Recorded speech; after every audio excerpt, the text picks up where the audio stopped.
কি নাম ছেলে? পরান তুলে কোথায় বাড়ি? বেল পাহাড়ি। কি আছে সেথা? দারিদ্রতা, কি আছে সেথা? দারিদ্রতা। আর কিছু নাই? খিদের বালাই পড়াশুনো?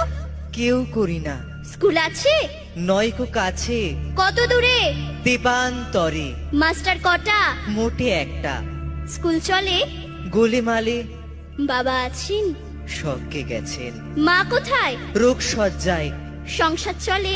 ভিক্ষা পেলে থাকিস কোথায়? গাছের তলায়। ঝড় বাদলে? ভিজি জলে ডাক্তারখানা? একটাও না। অসুখ বিসুখ? সব ঝাড়ফুঁক। পূজা পার্বণ? শুধু শালবন। হিন্দু না বৌদ্ধ? জনযুদ্ধ। কেন হোলি? কি করে বলি? পুলিশ আসে? মাসে মাসে এসে কি করে? মারে ধরে, তারপরে? জেলেও পড়ে।